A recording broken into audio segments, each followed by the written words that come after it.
Hey guys, Curtis Alexander. Let's talk about the best type of fiber that you can get to help with gut health. And this is particularly important if you have gut issues right now. So, we know that fiber does a number of beneficial things.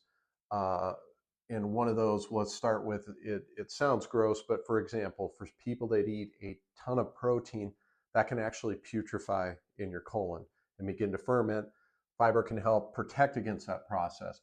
Fiber can serve as an energy source for your colon through short chain fatty acids.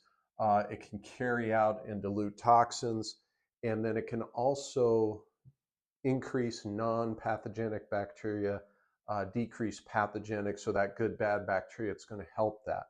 Now, I would generally say you want to get at least 15 grams of fiber per day minimum from your diet. And people don't always like to hear this. The best way to get them is through carbohydrate sources.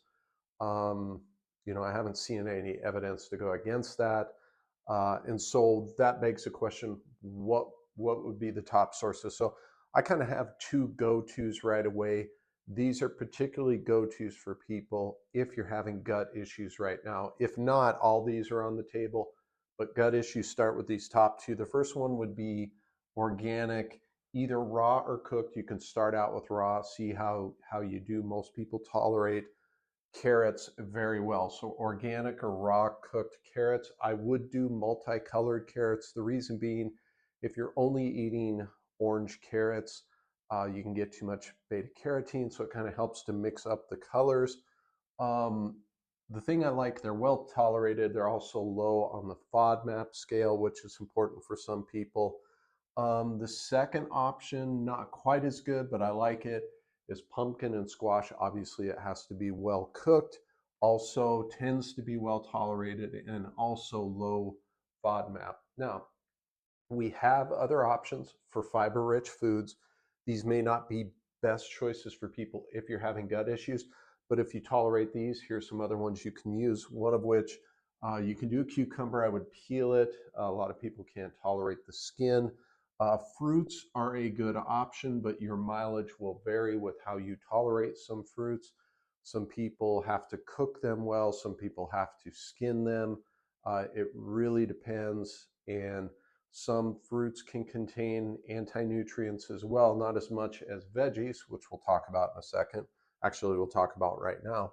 Veggies are an option. Everybody has in their mind that veggies are so healthy and full of minerals and nutrients. They do contain minerals and nutrients. They're not necessary, but if you tolerate them and you want that fiber source, boiled veggies tends to be the best option. For example, the broccoli family I don't tolerate at all unless it's cooked. It has to be very well cooked, and for me that's kind of a pain. I don't like to do it, and I don't really enjoy it that much unless it's really dolled up and has a lot of stuff on it. So veggies, the downside tends to be difficult for people to break down, even if it's boiled. It can still, even if you boil it, for example, with spinach, you can boil spinach, and that doesn't mean you're going to get rid of the oxalates that are in it, which are not good for you. So really, for most people, I just tell them it's a return on investment decision. If you enjoy veggies, if you don't mind cooking them and boiling them, and if you don't mind putting that work in, if the ROI is there, sure, go ahead and do it. It's not my top choice, but you can do it. Lastly, we have mushrooms. They are a very good source of fiber. And the problem with mushrooms is tolerability. Some people, for example, they'll have a shiitake mushroom and they can actually get a skin rash from that. Other people have problems with even more run-of-the-mill mushroom varieties.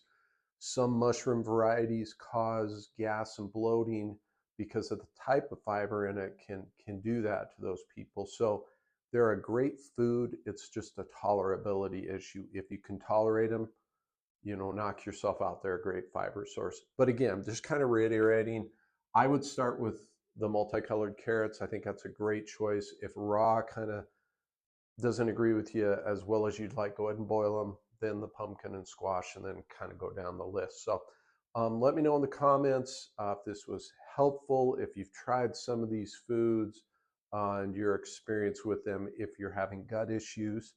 Let me know.